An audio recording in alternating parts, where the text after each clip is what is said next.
Señoras, señoritas y señores estudiantes, buenas tardes. Comenzamos el día de hoy con la clase correspondiente al sábado 30 de enero, sí, con todos los contenidos que se encuentran en la matriz de planificación que ustedes tienen. Bien, como primer tema tenemos organizadores gráficos para el aprendizaje significativo. Organizadores gráficos para el aprendizaje significativo. La clase anterior, el video anterior, pudimos observar organizadores gráficos para comparar la información. Hoy vamos a ver para el aprendizaje significativo. ¿Cuál es la diferencia? En la clase anterior únicamente nos daban organizadores gráficos para nosotros poder comparar la información 1 con información 2, ¿sí? Teníamos un cuadro, teníamos el diagrama de Venn, ¿sí? Teníamos el mapa conceptual, el organizador gráfico, hoy teníamos el diagrama de Venn, teníamos también un cuadro de doble entrada para poder comparar la información. Pero hoy ya para el aprendizaje significativo tenemos otra estrategia, tenemos otros organizadores gráficos que nos permiten ¿qué? Visualizar en primer lugar la información de manera rápida, clara, precisa y que nos permite más que todo en nuestra mente lograr que se adentre en nuestro conocimiento. Por eso dice aprendizaje significativo. ¿Qué es el aprendizaje significativo? Para conocimiento general. Nosotros tenemos dos tipos de memorias, la memoria a corto plazo y la memoria a largo plazo. Memoria a corto plazo es aquella que estamos en este momento atendiendo clases y nuestra mente va tomando esa información. Pero la memoria a largo plazo es la que nos interesa. Y aquí entra el aprendizaje significativo. En la memoria a largo plazo, nosotros cogemos todos los conocimientos que vamos adquiriendo, ¿sí? En nuestra mente mezcla el conocimiento que tenemos o los conocimientos previos más los conocimientos nuevos. En nuestra mente se realiza un conflicto, ¿sí? Un conflicto mental en donde toda esa información comienza a ingresar en nuestra memoria a largo plazo, ¿sí?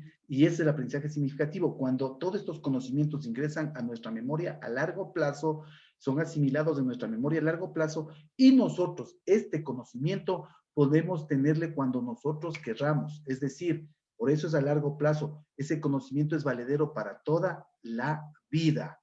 Por eso aprendizaje significativo, porque ese aprendizaje se va con nosotros para toda la vida. ¿Listo? Entonces, esa es la diferencia entre los organizadores gráficos para comparar información y los organizadores gráficos para el aprendizaje significativo. Estos organizadores gráficos que vamos a ver nos permite, como les dije al principio, visualizar de mejor manera la información y nos hace más fácil el acceso a ella, ¿sí? De una manera que nuestra mente asimile más rápido estos conocimientos y puedan incorporarse en la memoria a largo plazo y se conviertan en un conocimiento significativo. Como estrategia para los organizadores gráficos para el aprendizaje significativo, tenemos en primer lugar el mapa conceptual. Como su nombre lo dice, mapa conceptual, mapa de conceptos, ¿no es cierto? Ordena conceptos en diferentes jerarquías y categorías, o les categoriza de acuerdo al nivel de importancia, y de esa manera nosotros podemos visualizar de manera clara lo que es más importante, desde lo más importante a lo menos importante. Eso es jerarquizar sobre la base de los conocimientos. Los mapas conceptuales, dice, los mapas conceptuales son una herramienta gráfica para organizar y representar el conocimiento, ¿sí? Como su nombre lo dice, mapa conceptual incluye conceptos, usualmente encerrados en círculos o también en cajitas llamadas ideas, ideas clave de un tema, donde se las sintetiza mediante conceptos relacionados entre sí por líneas y el sentido de la relación se aclara con palabras enlace, ¿sí? Vamos a ver aquí un ejemplo para irle categorizando de mejor manera, ¿no es cierto? Vamos a compartir aquí una pantalla, ¿ya? Aquí tenemos, por ejemplo, un ejemplo de mapa conceptual.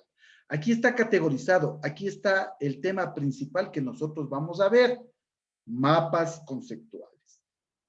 Dice que está organizado por medio de círculos, puede ser círculos, en este caso son cajitas, ¿no es cierto? ¿Sí? Aquí se encuentran las ideas clave. Aquí, ¿qué vamos a ver? La idea principal, mapa conceptual. Luego, ¿sí? Me dirige por medio de una línea, ¿sí? Un enlace, también puede ser una, aquí está una palabra de enlace, ¿sí? En la línea dice, ayudan a responder, ¿sí? Preguntas clave. Dice conocimiento, nos representan un conocimiento organizado, es necesario para responder preguntas claves, este conocimiento organizado, además incluye, ¿sí? Conceptos, bases que nos sirve para nosotros poder ir jerarquizando el conocimiento. ¿Sí? Entonces, en ese ejemplo pudimos ver claramente cómo nosotros vamos a realizar un mapa conceptual. No se olvide que el mapa conceptual tiene en las líneas, tiene palabras de enlace que ayudan a clarificar, que ayudan a categorizar de mejor manera y más que todo a entender de mejor manera los conceptos, ¿sí? Por eso tienen palabras claves. Por ejemplo, mapa conceptual es, ¿sí? Es el conocimiento, es el, abajo en otra caja, conocimiento organizado en otra línea que nos ayuda a responder preguntas claves, ¿sí? Que nos ayuda a entender de mejor manera ciertos conceptos, etcétera, etcétera. Eso es el mapa conceptual, ¿no es cierto? El mapa conceptual es un procedimiento que tiene como finalidad sintetizar y al mismo tiempo relacionar de manera significativa los conceptos, los contenidos de un tema. Es decir, este tipo de organizador gráfico es una esquematización gráfica que permite representar relaciones entre conceptos. Por eso su nombre, mapa conceptual. ¿Sí? Listo, seguimos. Hemos visto el primer organizador gráfico para el aprendizaje significativo. También tenemos, ¿sí? Los pasos para realizar un mapa conceptual. ¿Cuáles son los pasos para construir un mapa conceptual? En paso número 1, identifica los conceptos claves del texto, es decir, aquellos que recogen las ideas principales, ¿cierto? Número 1, identifica los conceptos claves del texto o el concepto clave del texto, es decir, aquel concepto que tiene la idea principal sobre el cual gira ese conocimiento que vamos a ver. ¿Sí? Puede ser una palabra, un pronombre, un adjetivo, un sustantivo, ¿sí? Como en el caso de mapa conceptual. Es una palabra, ¿no es cierto? ¿Sí? Es una palabra que tiene un concepto breve. Número 2, ordena jerárquicamente los conceptos, es decir, del concepto más general al más particular. Le vas desglosando ese conocimiento del concepto general al concepto más particular, llenando por medio de cajitas o de círculos e interlazando con las flechas y con palabras de enlace en medio de las flechas, ¿no es cierto? ¿Sí? De esa manera vamos a ir jerarquizando conceptos, desde el más general hasta el más particular o más específico, vamos desglosando. De esa manera, nuestra mente puede captar más rápido y puede asimilar mejor ese conocimiento. Número 3, une los conceptos mediante líneas, ¿sí? Y mediante palabras de enlace, lo que dijimos, palabras de enlace, ¿no es cierto?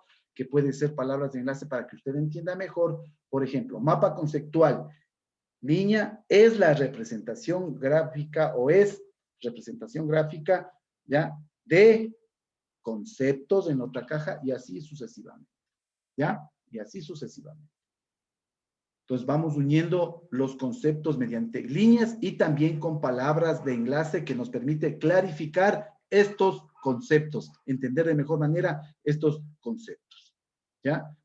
Voy a compartir otra pantalla donde más o menos está especificado lo que yo les estoy comentando, ¿no es cierto? Aquí está. Vamos a... ¿Ya? Aquí está. Mapa conceptual. Aquí estamos poniendo ya lo que es un mapa conceptual. Aquí están los enlaces, ¿no es cierto? Líneas de enlace. Y en medio de las líneas de enlace, jóvenes, aquí están las palabras de enlace. Línea de enlace, palabra de enlace, sigue la línea de enlace. Línea de enlace, palabra de enlace, sigue las líneas de enlace. Entonces ahí podemos comprender de mejor manera los conceptos. Vamos a ver qué nos dice. Mapa conceptual sirve para representar gráficamente el contenido de un texto, ¿cierto? ¿Por medio de qué? Medio de la selección de conceptos claves y utilizando elementos de enlace, que son las flechas y son las palabras de enlace. Mapa conceptual se caracteriza por su estructura, que debe ser jerárquica, es decir, por grados de importancia de los conceptos. Por eso es mapa conceptual.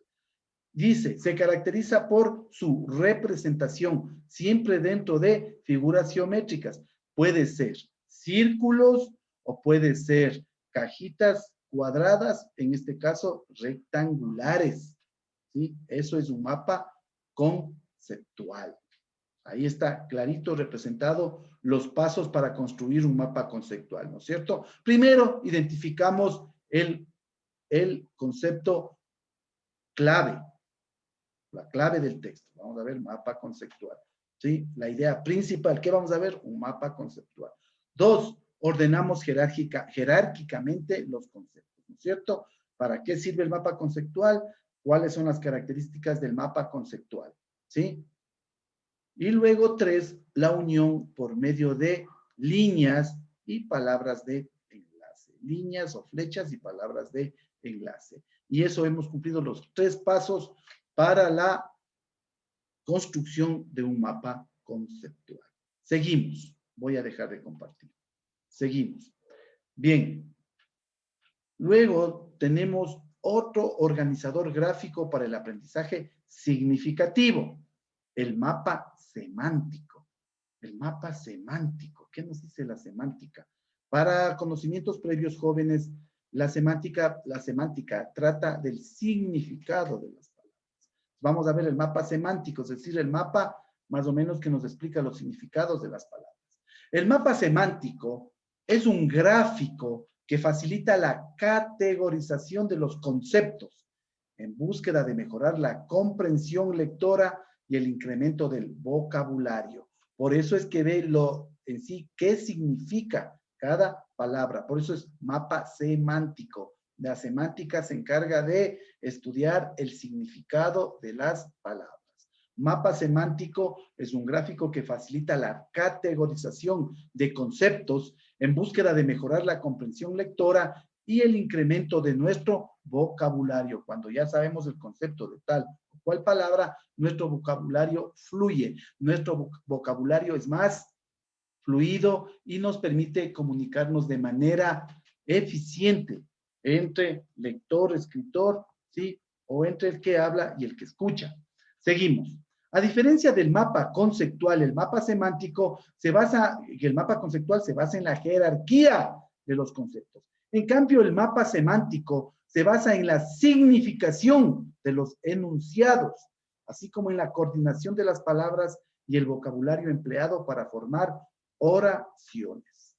¿Sí? Pasos para construir un mapa semántico. 1. Identificar todas las palabras asociadas con el tema, aunque sean absurdas, ¿no? 2. Organizar y agrupar las palabras según su significado. 2. Organizar y agrupar las palabras según su significado. 3. Seleccionar las palabras principales que suponen la comprensión del tema. También aquí les voy a compartir, para ir explicando mejor, les voy a compartir pantalla con un mapa semántico, ¿no es cierto? Aquí está, pasos para construir un mapa semántico. 1, identifique todas las palabras asociadas con el tema. Aunque estas palabras a usted le parezcan absurdas, identifique. 2, organice y agrupe las palabras según su significado. Y 3, seleccione las palabras principales que suponen la comprensión del tema. Ejemplo de un mapa semántico, aquí está. vamos a ver una definición, ¿no es cierto? ¿Qué es el mapa semántico? ¿Qué es el mapa semántico? ¿Sí? ¿Para qué se utiliza el mapa semántico? ¿Cómo se elabora? Y las características del mapa semántico. Aquí está la definición. ¿Qué vamos a ver? Un mapa semántico. ¿Sí? ¿Para qué se utiliza el mapa semántico? Se utiliza para lograr mayor comprensión lectora, para mejorar nuestras técnicas de estudio y para mejorar y a la vez tener un vocabulario más fluido. Características del mapa semántico, ¿sí? La estrategia. La estrategia para elaborar un mapa semántico es por medio de la relación de conceptos. La otra estrategia es organizando la información que tenemos de un determinado tema. Otra característica es la relación con la comprensión. Aumenta nuestro vocabulario y aumenta, es decir, y está sobre la base de conocimientos previos. Cuando nosotros tenemos conocimientos previos de un determinado tema, es más fácil llegar a un nivel de comprensión más óptimo, ¿no es cierto? Comprendemos de mejor manera tal o cual concepto, comprendemos de mejor manera tal o cual materia. Luego dice, la elaboración, ¿cómo se elabora? Se elabora mediante procesos, ¿sí? Mediante procesos mentales. Por ejemplo, una estrategia es el brainstorming o lluvia de ideas. En inglés, brainstorming, pero en español es la lluvia de ideas. La lluvia de ideas es una estrategia, ¿sí? Es una estrategia que sirve para sacar conceptos propios de los estudiantes. Por ejemplo, ¿qué piensa usted del mapa semántico? ¿A qué le llega la idea de mapa semántico? ¿Quién me dice qué es la semántica? ¿Qué estudia la semántica? Y así se elabora un brainstorming, ¿no es cierto? Luego otro proceso es estos conceptos que vamos cogiendo de la lluvia de ideas, los vamos organizando, ¿sí? Una vez que hemos organizado estos conceptos que nos salió de la lluvia de ideas, por ejemplo, de todos los estudiantes, vamos a seleccionar las palabras más importantes y sobre la base de esto, elaborar un concepto. ¿Sí? Para eso me sirve un mapa semántico. Es una estrategia para lograr un conocimiento significativo, partiendo desde diferentes puntos de vista, en primer lugar de los estudiantes, ¿sí? Y a la vez me permite mejorar mi vocabulario en vista de que estamos tomando lo que dice un estudiante, el vocabulario de un estudiante, el vocabulario de otro, y el profesor refuerza esta técnica y a usted le sirve esta técnica del mapa semántico para poder lograr un conocimiento significativo. ¿Por qué? Porque mejora la comprensión lectora, es decir, aprende a interpretar de mejor manera los textos, comprensión lectora, los textos, ¿sí? Mejora su técnica de estudio porque usted tranquilamente aprende la significación de las palabras que usted requiere para formar el mapa semántico. ¿Mejora su vocabulario? Sí, porque si una palabra no entiende, tiene que ir al diccionario y ver, ¿sí? Una opción, otra opción, hasta que usted logre conceptualizar claramente esa palabra y logre asimilarla en su conocimiento. ¿Tiene algunas estrategias para elaborarse el mapa semántico? Sí, ya vimos, ¿no es cierto? La estrategia de la relación de conceptos, organiza la información, ¿sí? Y aparte de eso, para elaborar nos podemos servir de otro tipo también de técnicas, como el brainstorming, que salga de los estudiantes mismos o del auditorio mismo, y luego organizar estas ideas en conceptos, y de estos conceptos vamos seleccionando las palabras y formando un concepto nuevo, y así vamos elaborando un mapa semántico comprensible y a la vez adaptado a nuestro nivel de conocimiento. Este mapa semántico, téngalo por seguro, que va a estar en sus mentes por siempre. ¿Por qué? Porque usted le elaboró, usted realizó, sus ideas están plasmadas y de esa manera ese conocimiento se vuelve significativo. ¿Sí? Hasta ahí están hemos visto dos organizadores gráficos para el aprendizaje significativo. ¿Hay más organizadores gráficos para el aprendizaje significativo? Sí. Por ejemplo, tenemos el mentefacto, pero eso ya hemos de ver en otra clase, ¿no es cierto? El mentefacto, la V heurística, hacer red nodal de conocimiento, entre otros. O sea, no hay solo esas dos estrategias o esas dos organizadores gráficos para el conocimiento significativo. Hay muchos más, pero por tiempo vimos esos dos que están en su libro de texto. Seguimos, por favor. Vamos a ver la técnica del subrayado, ya que estamos viendo aprendizaje significativo, técnicas de estudio, vamos a ver el subrayado. ¿Qué es el subrayado? La técnica de subrayado. El subrayado en sí es una técnica, mucho ojo, porque no es de coger un resaltador y comenzar a rayar lo que yo crea conveniente. Vamos a ver qué nos dice la teoría. El subrayado. Subrayar es destacar con líneas, con rayas, con diferentes colores u otras señales que nos sean familiares y que nosotros podamos identificar fácilmente, ¿sí? Las frases esenciales y palabras claves de un texto. Subrayar es destacar con líneas, rayas, colores u otras señales las frases esenciales y palabras claves de un texto. En la actualidad asimilamos como palabras equivalentes. Subrayar, resaltar, porque dicen, préstame un resaltador, ¿para qué? Voy a resaltar las ideas principales. Voy a subrayar las ideas principales. Entonces le tomamos ya como un sinónimo, ¿no es cierto? Como equivalente, subrayar y resaltar, pero no es lo mismo. Bien, esta técnica favorece la comprensión e incrementa el sentido crítico de la lectura, porque diferencia lo esencial de lo secundario. Para eso nos sirve la técnica del subrayado, para subrayar aspectos principales, aspectos fundamentales, aspectos, ¿sí? Principales, esenciales y diferenciar de lo secundario. Podemos utilizar una técnica dentro de la técnica del subrayado, por ejemplo, los aspectos más importantes voy a subrayar con resaltador rojo o resaltador de color vivo, ¿no es cierto? Rojo, verde. Y lo que es menos importante, lo menos esencial, que simplemente complementa la idea, voy a hacer simplemente a subrayar con un lápiz. ¿Listo? Una técnica, una estrategia, tal vez, para lograr una mayor comprensión y un nivel de conocimiento más adecuado, ¿no es cierto? Que me sea fácil, cuando abro un libro, ver cuáles son las ideas principales en un determinado párrafo o texto y cuáles son las ideas secundarias que complementan nada más. Para eso nos sirve la técnica de subrayar. La forma, ¿cómo vamos a subrayar? Forma de subrayar. Es muy importante aprender a subrayar bien. Hay estudiantes que subrayan todo el libro. ¿Dónde están las ideas principales? ¿Dónde están las ideas secundarias? Más se confunden, ¿no es cierto? Tiene que aprender a subrayar, ¿sí? Tiene que aprender a subrayar. Es muy importante subrayar. En primer lugar, hay que tener presente que no se puede subrayar todo, lo que les digo. Sí, desgraciadamente, cuando estaba dando clases presenciales, di la técnica de subrayado a estudiantes que ya se graduaron. Digo, les di un pequeño libro de 10 páginas que subraya las ideas principales. Me subrayaron todo casi. ¿Dónde están las ideas principales? ¿Dónde están las ideas secundarias? La técnica se inutilizó con eso. Mucho ojo. Solamente hay que subrayar ideas principales.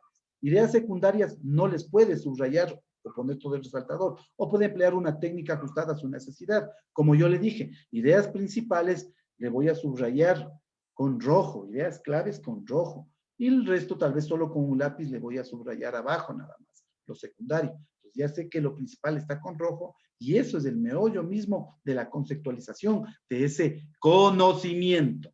No se puede subrayar todo.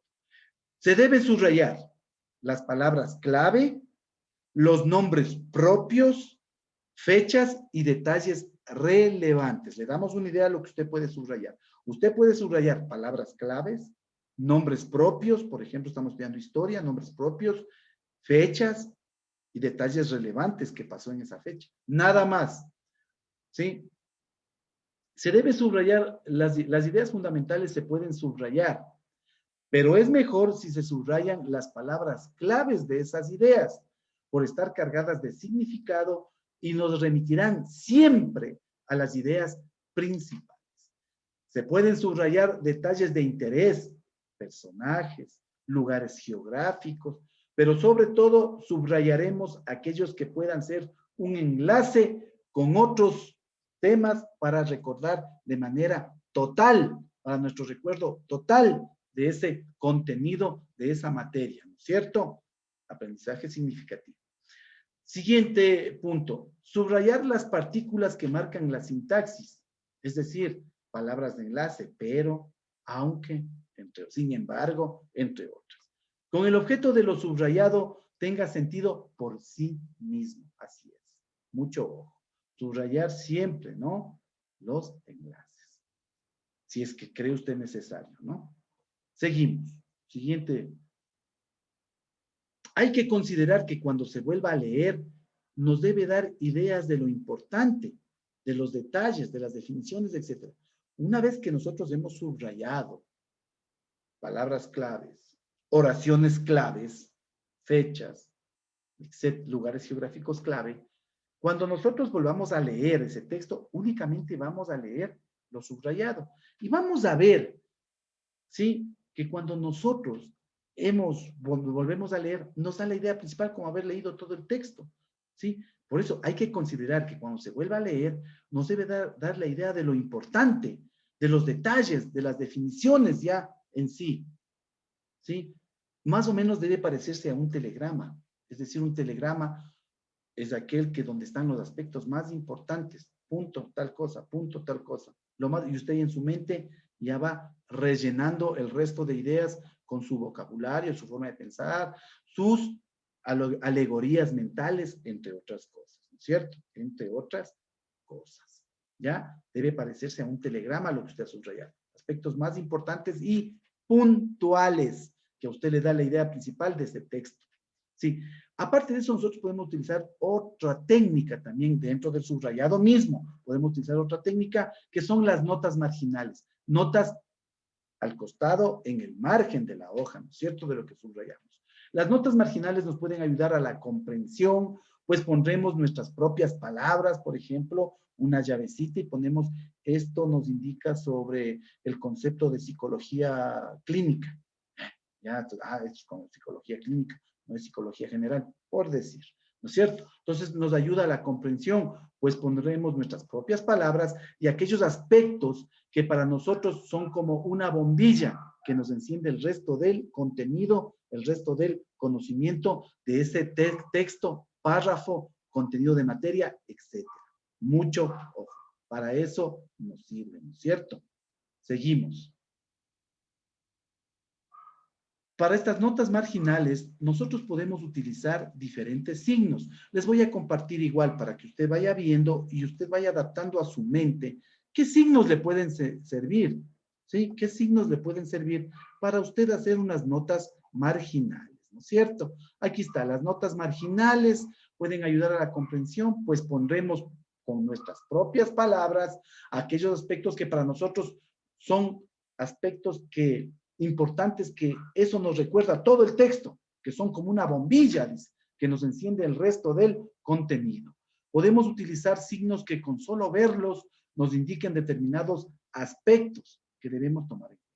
Por ejemplo, un signo de pregunta que nos indicará algo que no está claro, una palabra que no entendemos, le podemos poner con un lapicito en el margen, que es para luego tomar un libro y averiguar, o un concepto que no esté claro, le podemos poner un signo de pregunta. Y eso quiere decir que es algo que no entendemos, que nos toca reestudiar, ¿no es cierto? Reforzar, investigar.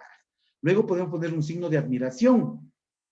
Señala algún aspecto, por ejemplo, que nos causó sorpresa, que nos sorprendió, que nos dejó pensando, que nos llamó la atención. Puede poner un signo de exclamación, ¿no es cierto? Luego puede poner un asterisco. Un asterisco puede significar que es un contenido muy importante, es un contenido fundamental, que con eso usted logra encasillar todo el conocimiento que está leyendo. Luego puede poner un signo de menos, considerando, por ejemplo, usted puede poner menos, decir que no entiende porque faltan datos, entonces toca completar, están menos datos, ¿no es cierto? Puede poner un signo más también considerando que existe una sobreabundancia de datos, que hay muchos datos, entonces usted ya sabe que hay muchos datos y que eso no le debe poner mucha atención a ese asunto, simplemente pasar. ¿Listo? Para recordar, subrayar agiliza el estudio, motiva el proceso lector, fija la atención, ahorra tiempo en los repasos, porque ya no tiene que estar leyendo las 3 páginas completas, porque si subrayó bien, únicamente se reducirá a 1,5 páginas, máximo, si está bien subrayado, ¿no es cierto? Como un telegrama. Las 3, 5 hojas que usted subrayó se reducen a la mitad o menos, ¿sí? Motiva el proceso lector, así es, porque usted, el momento que subraya, inclusive sus ojos, se fijan en las ideas principales, ¿sí? Y eso le va motivando a que usted siga leyendo. Fija la atención, así es, fija la atención. Todo lo que está subrayado, fija la atención, ¿no es cierto? Le llama mucho la atención. Voy a dejar de compartirla. Fija la atención, le llama mucha la atención, ¿no es cierto? Aparte de eso, nos ahorra tiempo en los repasos, incrementa el rendimiento, nos incrementa a nosotros el rendimiento del tiempo, ¿no es cierto? Lo que ese contenido iba a demorarme estudiando 3 horas, ya con una buena técnica de subrayado, de pronto se me fueron solo 2 horas y ya sé todo este contenido. Ya he ahorrado tiempo, ¿no es cierto? ¿Sí? Ayuda a la comprensión y a la memorización. Cuando nosotros subrayamos el hecho de que pongamos con diferentes colores, ya nuestra mente juega, hace alegorías, porque así es nuestra mente es bien inquieta, hace alegorías y dice, ah, estaba subrayado con rojo, eso es importante. Ah, le subrayé con amarillo porque no era muy importante, pero sí, eso sí, es también un aspecto que complementa mi conocimiento. Así es. Un buen subrayado nos ayudará a realizar un buen esquema y un buen resumen. Usted que lee, analiza y resume. Ahí está. Un buen subrayado nos ayudará a realizar un buen esquema y un buen resumen. Tomar en cuenta a ciertos aspectos. No se debe subrayar en la primera lectura. Ojo, no subraye en la primera lectura. Subrayar significa que ha entendido el texto. Así es. En la primera lectura usted no subraye, lea. Por eso también le mando yo en las tareas. Lea, analice primero, entienda lo que le dice la lectura y luego resuma y luego subraye. ¿Sí? Usted debe subrayar. Cuando usted subraya, significa que ha entendido todo el texto y está clara la idea, las ideas principales. Mucho ojo. Cuando usted subraya, se supone que usted entendió todo el texto y sabe la idea principal que le está transmitiendo en esa oración y el resto es conocimiento secundario. Mucho ojo, no es de subrayar por subrayar. Cuando estemos muy seguros que podremos subrayar con 2 o más colores, ¿sí? Uno para las ideas importantes, otro para las ideas secundarias, se puede utilizar, por ejemplo, un subrayado de doble línea en lo que es importante. Es decir, con el resaltador le tapamos el concepto importante o a la oración importante. ¿Sí? Podemos una línea sencilla, solo un subrayado sencillo, lo que es secundario. ¿Sí? Y podemos poner solo líneas discontinuas cuando es algo explicativo que complemente ese conocimiento. De esa manera nosotros podemos organizar nuestros textos, nuestros contenidos que estamos estudiando y se nos va a facilitar el proceso de comprensión. Y créanlo por seguro, estudiantes, cuando usted llega a hacer un buen subrayado, todo ese conocimiento va a su memoria a largo plazo y es un conocimiento que le va a durar toda la vida, no solo hasta graduarse, toda la vida. Bien, hasta ahí hemos visto la técnica del subrayado para lograr un proceso de estudio óptimo, para lograr un proceso de comprensión lectora óptimo, para llegar a un conocimiento significativo, para que nuestra mente asimile de mejor manera los conocimientos. Vamos a ver el siguiente tema. Dice el comentario y el editorial. ¿Qué es el comentario y qué es el editorial? El comentario.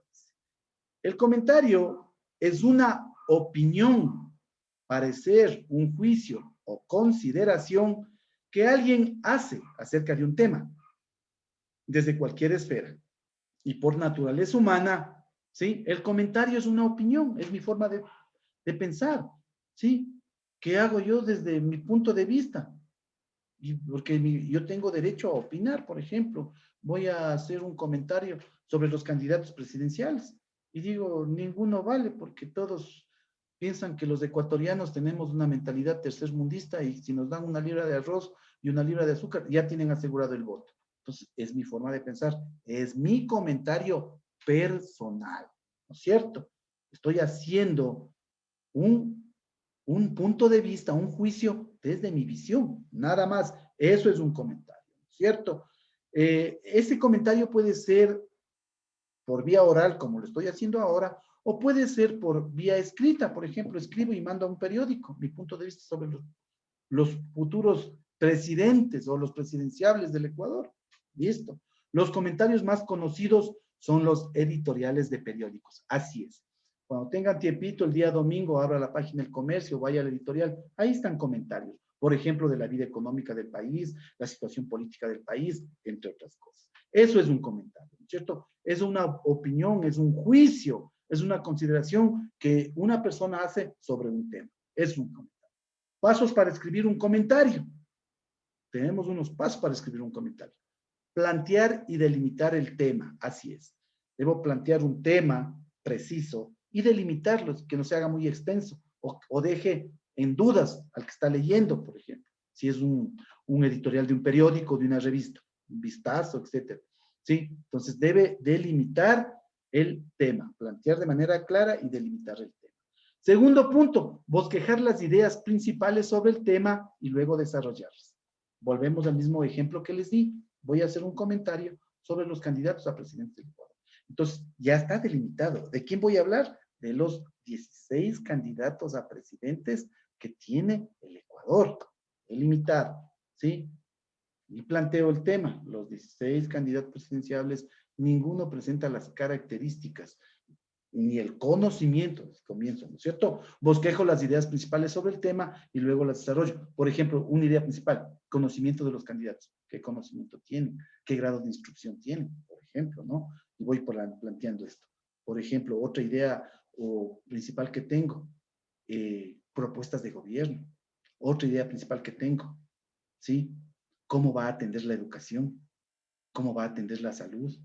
¿Cómo va a actuar en el ámbito social? Y así esas ideas, y luego las desarrollo. Eso nos dice, bosquejar las ideas principales sobre el tema y luego desarrollarlas. Seguimos, emitir un juicio crítico sobre el asunto. Así es, emito yo el juicio crítico, es decir, mi punto de vista sobre el asunto, pero también debo argumentarme, ¿no es cierto? Y digo, la Constitución Política del Ecuador permite estos requisitos para ser presidente de la República, etc. Ya estoy, ¿no es cierto?, emitiendo un juicio crítico sobre el asunto, argumentando mi punto de vista.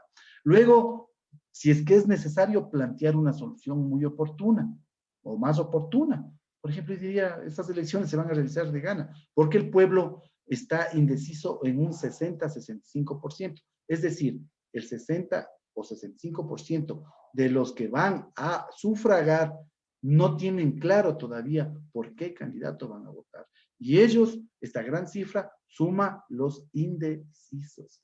Es decir, que si nos vamos al marco legal, anulamos lo del 65%, anulamos nuestro voto, ese proceso electoral es nulo y se invalida automáticamente de acuerdo a la Constitución del Estado en su artículo 147.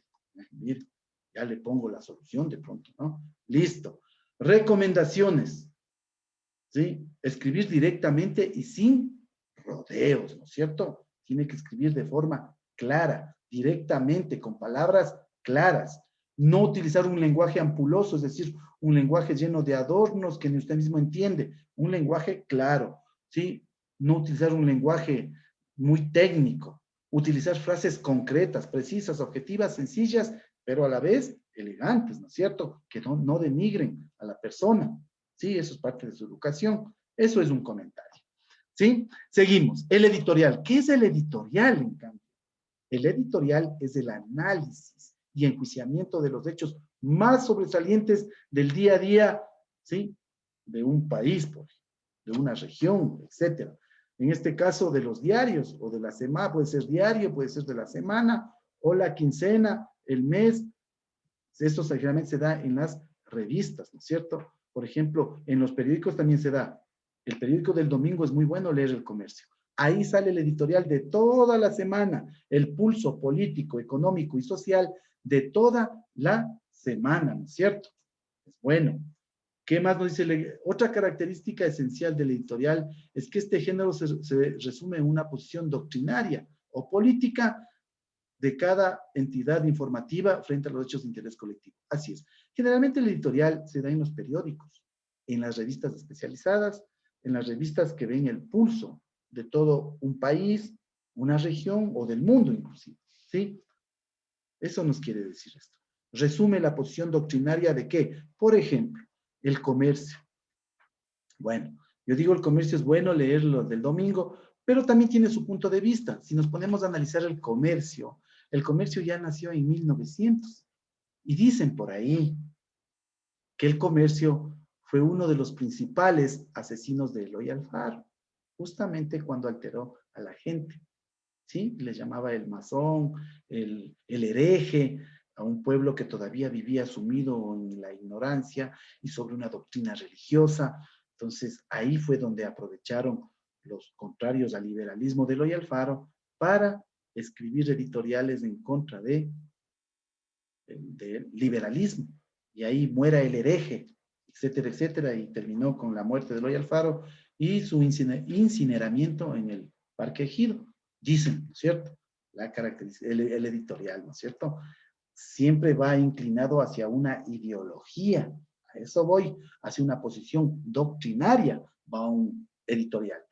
No es el mismo editorial, por ejemplo, el del comercio, con un periódico libre, de libre pensamiento.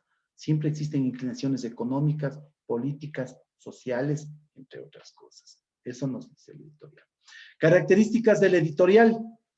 Contundente, el editorial debe ser contundente, es decir, que vaya al grano del asunto, que exprese sin titubeos el juicio directo para que el lector no se quede desinformado con respecto al tema que trata el editorial. Debe ser afirmativo el editorial, es decir, que proponga soluciones. Debe ser penetrante, no se quede en la superficie de los asuntos que aborda, sino que vaya más allá, que sepa exponer lógicamente futuras consecuencias, que descubra y exponga causas subterráneas de un determinado hecho o fenómeno social. ¿No es cierto? El editorial debe ser ágil, redactado con fluidez, claridad, con lógica.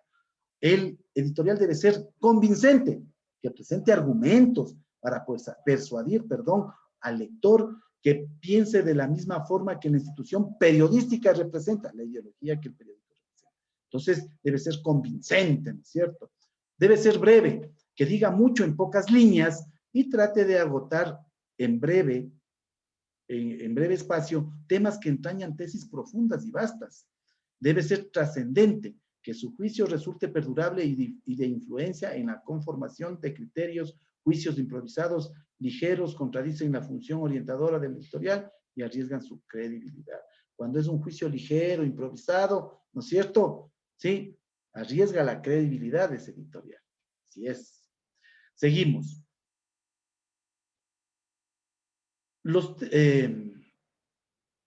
La conexión del editorial con el periodismo. Los textos periodísticos informan sobre hechos actuales y de interés general. Pueden agruparse en varios géneros, ¿cierto? El género periodístico es un subgénero de la narrativa periodística, ¿no? Pero bueno, puede ser el periodismo de información, que da una noticia y reportaje, puede ser de opinión, editorial y artículo, de opinión, editorial y artículo, ¿sí? O puede ser mixto, una crónica. Puede clasificarse las editoriales en diferentes tipos también, de lucha. Editorial de lucha que ataca, exige y sugiere. Es combativo y doctrinario el editorial de lucha. Editorial de testimonio, toma serenamente una posición y la fundamenta, trata de convencer con razones lógicas y triunfar desapasionadamente, es decir, sin exagerar. ¿Ya? Recomendaciones para escribir un editorial. La idea central se debe escribir sobre una sola idea. Debe ser un solo mensaje. No puedo meter los presidenciables, después meto situación económica del país, meto la dolarización, no entiendo nada. Debe ser un solo tema. Los futuros presidentes del Ecuador. Punto. Ejemplo. El lenguaje que usa un editorial siempre usará palabras concretas, ¿sí? Comprensibles, que deben estar escritas en tercera persona, nunca el yo pienso, no. Como el marco legal nos exige que la persona que va a regir el Ecuador debe ser preparada, por lo menos ostentar un título de tercer o cuarto nivel de conocimiento, hay candidatos que sin ofender son bachilleres. Entonces, ya estoy poniendo un punto de vista, ¿no es cierto? ¿Sí? Ya. Contar con un hecho, debe contar de lo concreto a lo general, analizar el hecho, aportar datos, cifras, estadísticas, cantidades y argumentos. Resolver el hecho, dar pistas sobre cómo solucionar la situación planteada en el caso de que se requiera. Y eso es un editorial, ¿sí? El comentario es personal, el editorial, en cambio, ya es sobre un hecho a nivel nacional, regional, inclusive que está ligado al periodismo. Vamos al siguiente tema de clase, que son los metaplasmos. ¿Qué son los metaplasmos? ¿Sí? Son los metaplasmos. Los metaplasmos simplemente son fenómenos lingüísticos que se hacen en la práctica diaria cuando se habla. Los metaplasmos son vicios de dicción que nosotros los cometemos en el hablar diario de manera involuntaria. Eso es un metaplasma, ¿no es cierto? Son fenómenos lingüísticos que nosotros cometemos a diario de manera inconsciente o a veces consciente por hablar sarcásticamente, ¿no es cierto? El metaplasmo consiste en cambiar los sonidos y estructuras de algunas palabras, sea por adición, por sumar esas palabras. Por ejemplo, si yo digo nadie, es la palabra correcta, yo digo nadie, nadie, estoy sumándole más letras de las que corresponden, ¿no es cierto? Por adición, o, es decir, sumar, por supresión, porque suprimo. Por ejemplo, yo digo hermano, ¿qué fue hermano? Suprimo letras, ¿no es cierto? O también puede ser por la distinta combinación de sonidos. Algunos de estos metaplasmos o de estos supresión de sonidos también se ocupan en la poesía, para darle mayor realce, para darle mayor belleza, entre otras cosas. Algunos metaplasmos se emplean en la poesía para darle mayor sentido, mayor belleza a lo escrito, ¿no es cierto? Vamos a ver los metaplasmos por adición o cuando se suman palabras. Consiste en aumentar fonemas a las palabras. Existen tres tipos de fenómenos por adición. La prótesis, ¿sí? Que es al principio. Aumentamos palabras al principio aumentamos un fonema al principio de la palabra. Epéntesis, que aumentamos un fonema en el medio de la palabra. Y la parágoge, que aumentamos un fonema al final de la palabra. Vamos a ver la prótesis. ¿Qué nos dice la prótesis? La prótesis es un recurso lingüístico que consiste en la adición de una letra o de una o varias sílabas al principio de la palabra. El uso de palabras con prótesis es muy común en el lenguaje coloquial, en el lenguaje diario, en el lenguaje a grosso modo vulgar, ¿no es cierto? El acto lingüístico de agregar un fonema al principio de un vocablo se debe a las modificaciones fonéticas del lenguaje. Voy a compartir pantalla para que usted vaya viendo aquí. Realicé unos cuadros también para que usted pueda ver de mejor manera, ¿no es cierto? ¿Sí? Aquí está. Ejemplo de prótesis. Aquí está. Palabra con prótesis. Emprestar. Ve, le vas a emprestar el libro al Carlos para que haga el proyecto. Así es, ¿no? Así decimos. Empréstame. Palabra correcta, prestar. ¿Puedes emprestarme la bicicleta que voy a hacer deporte? Mal dicho. Por eso digo, en el lenguaje diario, en el lenguaje coloquial, nosotros empleamos estos metaplasmos, ¿no? Cuando la palabra correcta es prestar, no emprestar. Palabra con prótesis, desapartar. Voy a desapartarme de esa chica porque no me trae nada bueno. No, apartarme, ¿cierto? Voy a apartarme de esa persona porque es un mal ejemplo. Ejemplo, ¿no? Aplanchar. Es con palabra con prótesis. Pero la palabra correcta es planchar. Palabra con prótesis, a completar. Y la palabra correcta es completar. Palabra con prótesis, desinquieto. Este niño es desinquieto, por eso que tengo problemas en clase. No, no. Palabra correcta, inquieto. Aquí vemos la prótesis claramente, la suma de los fonemas al principio, en prestar. Cuando lo normal es prestar, no el fonema en, ya no va. ¿sí? Es la prótesis. Seguimos. El segundo fenómeno que se da por adición, por aumentar, ¿sí? Es la epéntesis. La epéntesis se denomina de esta forma a la adición de un fonema en el interior de una palabra. Esto es la intercalación o adición de un segmento en general vocálico, en una secuencia fonológica. Ejemplos. Palabra con epéntesis. Apretujar. No me gusta ir en el transporte público porque saben apretujar bastante. Palabra correcta, apretar. Aquí está la epéntesis. En vez de poner ya la A, le pone la UJ. Apretujar. Aquí se da el fenómeno de la epéntesis. Luego viene otra palabra, ponete. Ve, ponete la gorra, te vas a quemar la cara. Palabra correcta, ponte. No es ponete, ponte. Eso lo cometemos a veces, le cometemos de manera inconsciente en nuestro hablar diario, ¿no? Ponete protector porque te vas al estadio. Mire, mucho, ojo, ¿no? Palabra con epéntesis, autorretracto, cuando la palabra correcta es autorretrato, ¿no es cierto? Se va a hacer un autorretracto para ponerle en el salón de directores. No ha de ser retractos, ha de ser un autorretrato, sí. ¿Ya? Mucho ojo, aquí se da la epéntesis. Se aumenta una C, se suma una letra aquí. Estaba caminando y me trompecé, casi me caigo, trompezar. Mira, aquí le aumenta la M. Cuando la palabra correcta es tropezar. Dame enchuflando la computadora porque estoy sin batería. Palabra con epéntesis, enchuflar, aumenta una L. Cuando la palabra correcta es enchufar. Por favor, dame enchufando la laptop que me estoy quedando sin batería para clase. ¿Sí? Por favor, mucho ojo. Se llama epéntesis. Luego viene el último fenómeno que se da por adición, que es la paragoge. La paragoge se denomina al metaplasmo que consiste en agregar un fonema o más, etimológico o no, por lo general, una vocal al final de una palabra.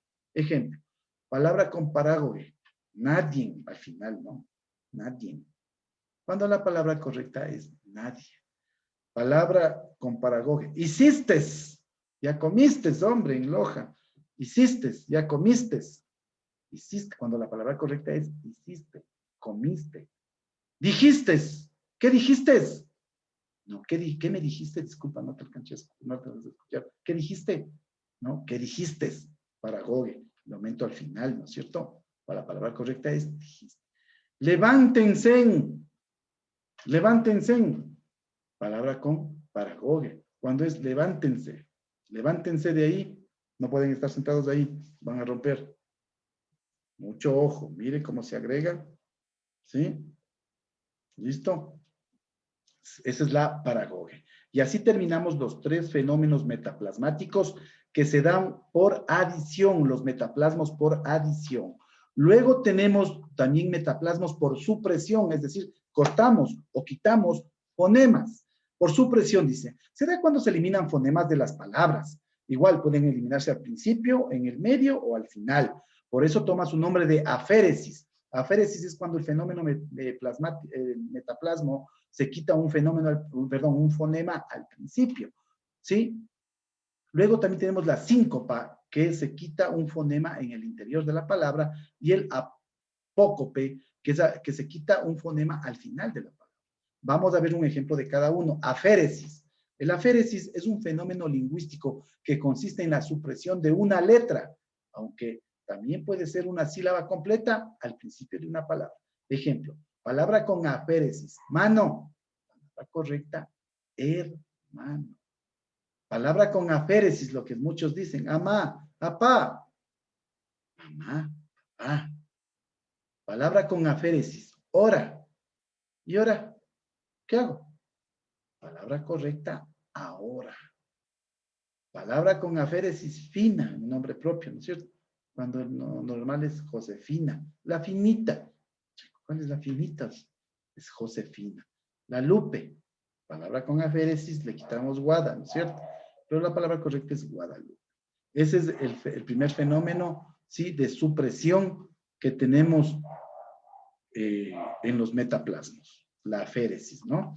Luego viene la síncopa. La síncopa es un proceso fonológico que consiste en suprimir fonemas en el interior de una palabra, aunque ocurre normalmente al usar un lenguaje coloquial, diario, vulgar, etc. Palabra con síncopa. Cantao. Hemos cantado toda la madrugada, por eso estamos afónicos. Cantao. Palabra con síncopa, palabra correcta, cantado. Palabra con síncopa, séptimo. Vamos al séptimo patio. Séptimo. Palabra correcta. Palabra con síncopa, Navidad. Cuando la palabra correcta es natividad. Mucho ojo. Palabra con síncopa, todavía. Todavía estás aquí. Cuando la palabra correcta es todavía. Todavía no te vas. Estás aquí. Adelante. Vamos adelante. Palabra con síncopa. Palabra correcta, adelante. Esa es la síncopa, ¿no es cierto? ¿Sí? Que es un fenómeno del metaplasmo que nos suprime fonemas en el interior de la palabra. En el interior de la palabra. Mira. ¿Sí? El interior. ¿Sí? El interior. Seguimos. Apócope. Consiste en la pérdida o desaparición de uno o varios fonemas o sílabas al final de la palabra. Ejemplo, palabra con apócope, perdón, gran. Palabra correcta, grande. Palabra con apócope, bici. Palabra correcta, bicicleta. Préstame tu bici para ir a hacer deporte. Palabra correcta es bicicleta. Palabra con apócope, foto. Palabra correcta, fotografía. Voy al centro a sacarme una foto para poner en el currículum. Cuando la palabra correcta es fotografía. ¿Sí? Ahí también se dan los nombres propios. Edu, por decir Eduardo. Pame, por decir Pamela. ¿Sí? Luego tenemos el tercer metaplasmo, que es por distinta combinación de sonidos. Ya no es por adición o por supresión, sino ya por la combinación de varios sonidos, de varios fonemas. Dice, por la distinta combinación de sonidos. Ocurren cuando se altera la tonicidad de las sílabas, la diástole o éctasis y sístole, cuando se alteran los hiatos y diptongos, la diéresis y sinéresis, cuando se unen palabras por fonemas coincidentes, la sinalefa y la etilipsis, y cuando se transpone algún fonema en la palabra la metatesis. Vamos a ver qué es la metatesis. La metatesis es el metaplasmo que se produce cuando los sonidos cambian de lugar dentro de una palabra, atraído o repelido unos por otros. Ejemplo, palabra con metatesis. Siéntense. Siéntense. Delen. Denle. Delen nomás, ya se va. No es denle, delen, ¿no es cierto? Es denle. Denle. Naide. Nadie. Dentrífrico. Dentífrico. ¿Sí? No es dentrífico, es dentífrico. Ojo. Gabriel. Al Gabriel dile que venga. Gabriel.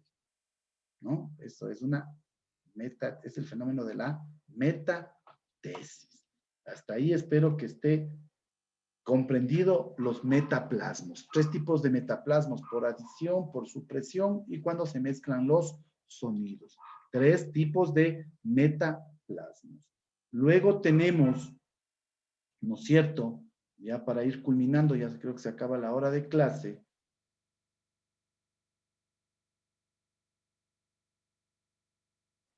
Luego de los metaplasmos tenemos el siguiente tema, que es la conversación cotidiana. Mucho ojo, en nuestra conversación cotidiana, no cometer metaplasmos. Si tiene alguna duda de alguna palabra, cómo se pronuncia, cómo se lee, cómo se dice, vaya al diccionario, ¿no es cierto? De la Real Academia Española, el diccionario RAE, ¿no es cierto? La Real Academia Española de la Lengua. Ahí están las palabras. Bien, ¿qué nos dice la conversación cotidiana?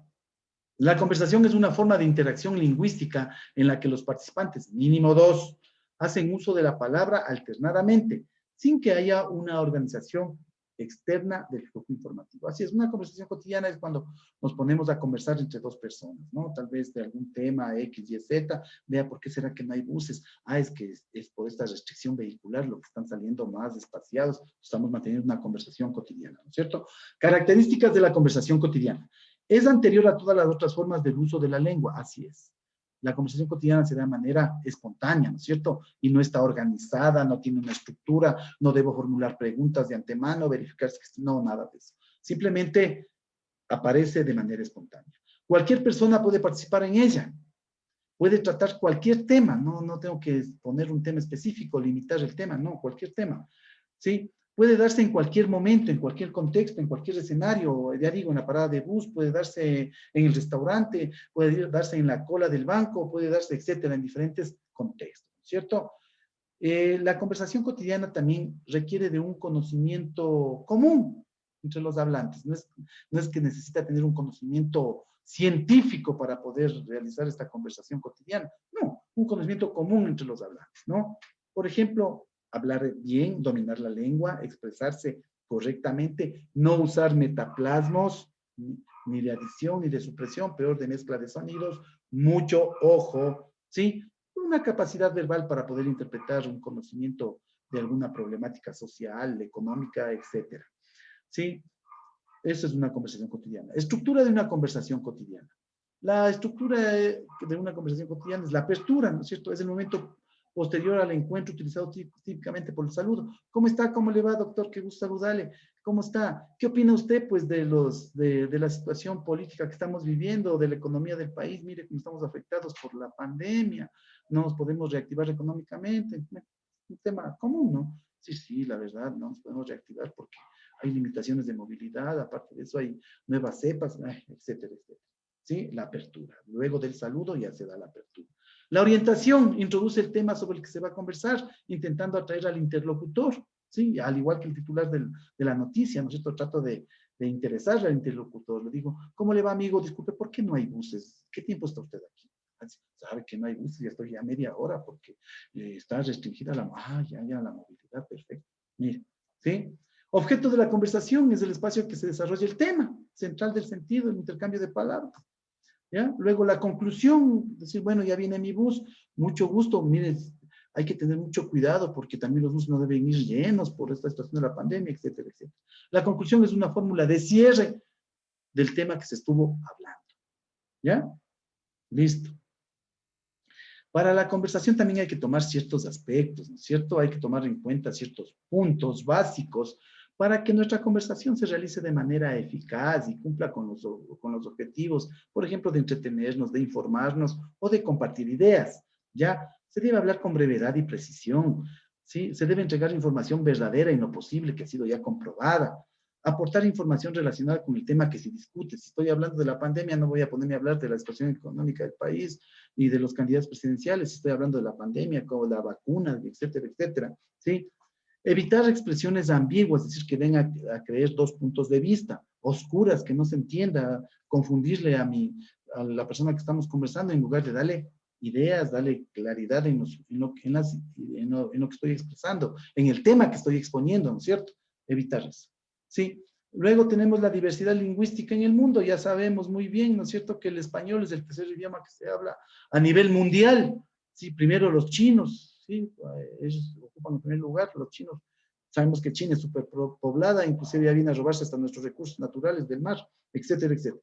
Luego viene el inglés, en segundo lugar es el inglés como idioma más hablado en el mundo, y el español ocupa el tercer lugar, ¿no es cierto? El tercer lugar, el español es la tercera lengua que se habla en el mundo, ¿ya? ¿Sí? En el mundo. En el planeta es la tercera lengua el español la que se habla, ¿sí?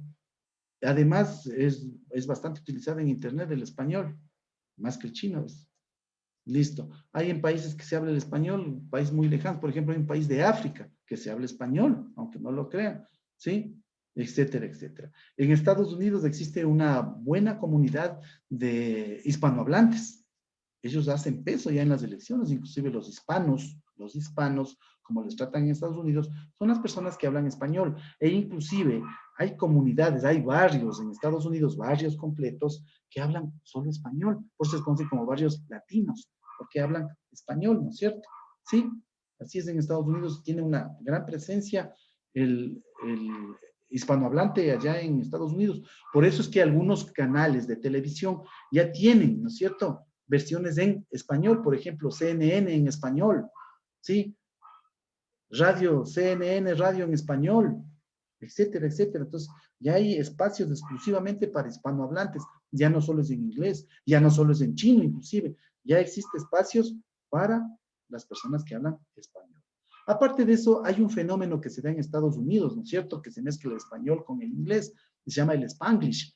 Hay una película, ¿no es cierto?, hay una película del señor Derbez que se llama No se aceptan devoluciones. Ahí se aplica bastante el Spanglish. Por ejemplo, la hijita que habla inglés y el que habla español. Entonces ahí hay una mezcla de las dos lenguas. Se puede ver tranquilamente que existe un Spanglish, ¿no es cierto? El Spanglish, la mezcla del español y el inglés. Entonces, por ejemplo, hay palabras que nacen del Spanglish como I don't have time, ¿ok? No tengo tiempo, no tengo time. No time, no time. Listo, Spanglish. ¿Sí? Y luego, para terminar la clase, nosotros ya habíamos visto en clases anteriores el realismo social, ¿no es cierto? ¿Sí? El realismo social es lo que nos cuenta la realidad social de un determinado escenario, de un determinado entorno. Ya hablamos de Jorge Casa. Jorge Casa pertenece a la generación del 30 también, porque también habla del realismo social. Pero también se da un boom, especialmente en la costa ecuatoriana, con diferentes escritores que forman una alianza, como un puño, 5 escritores guayaquileños forman una alianza y comienza, y ahí aparece la generación del 30, ¿no es cierto? La generación del 30, como su nombre lo dice, nació en las primeras décadas del siglo XX. Estamos hablando en 1925, 1930. Por eso toma su nombre la generación del 30.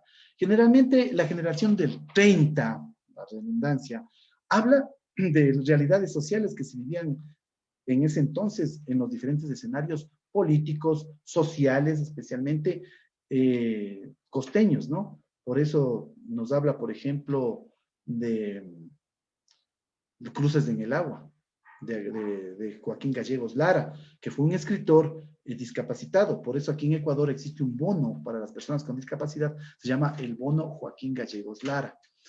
Joaquín Gallegos Lara fue una persona paralítica que se autoeducó, fue un autodidacta, dominó como 4 idiomas, inglés, francés, ruso, etcétera. Sí, se autoeducó e inclusive comenzó a escribir. No tiene mucha relevancia, o sea, muchas obras, pero las que tiene son relevantes. Por ejemplo, una de ellas, Cruces en el Agua, Las Cruces en el Agua, habla sobre la revuelta de los obreros guayaquileños en 1920-21, donde fueron repelidos por el ejército y les asesinaron y sus cadáveres fueron arrojados al río Guayas. De eso habla Cruces en el Agua. Mucho ojo. Entonces, estos autores de la generación del 30 nos hablan bastante del realismo social ecuatoriano de ese entonces, ¿no es cierto? De principios del siglo XX y a mediados del siglo XX, nos habla cómo se vivía la sociedad, nos habla, ¿no es cierto?, de cómo eran tratados los montubios, cómo eran tratados los negros, y Jorge Icaza también nos habla cómo les trataban a los indígenas, cómo les trataban a los montubios en las haciendas de la costa, cómo les trataban a los indígenas en las haciendas de la sierra, en los huasipungos, ¿sí? De todo eso nos habla, ¿no es cierto? De la vida del negro, por ejemplo, justo Joaquín Gallegos Lara con el Guaragao habla de la historia de un moreno, de una persona de raza negra que vivía en el monte. ¿Ya? De eso nos habla. Sería bueno ustedes jóvenes que leyeran algunas obras, ¿no es cierto?, de los autores ecuatorianos que tienen una riqueza vivencial, por eso se llama realismo social, la generación del 30, porque hablan sobre cómo era la sociedad en el Ecuador, en las diferentes regiones, en la costa, en la sierra, en la Amazonía muy poco, casi no hay, pero sí hay bastante el realismo social en la costa, realismo social en la sierra. Hay grandes obras, ¿no es cierto? Por ejemplo, los Angurimas. Gran parte de estas obras de la generación del 30 han sido llevadas al cine. La Tigra, Siete Serpientes, Los Angurimas. Mucho ojo. Sí sería bueno que ustedes lean algunas de estas obras de la literatura ecuatoriana de la generación del 30, para que se dé cuenta sobre cuál es nuestra historia, por qué somos así, o sea, por qué nuestra forma de ser es esa. Porque si no sabemos nuestra historia, no escarbamos en las raíces de nuestra historia, nosotros no podemos, ¿sí?, saber de dónde nacemos y nuestro futuro, a dónde vamos. Eso es, señora, señorita, señores, ha sido un gusto. Espero que sea de mucha ayuda. Por favor, los deberes no se olvide de enviar completos a mi correo hasta los días jueves, 10 de la noche recibo. Una buena tarde, señoras, señoritas, señores. Nos veremos la próxima semana, el 6 de febrero.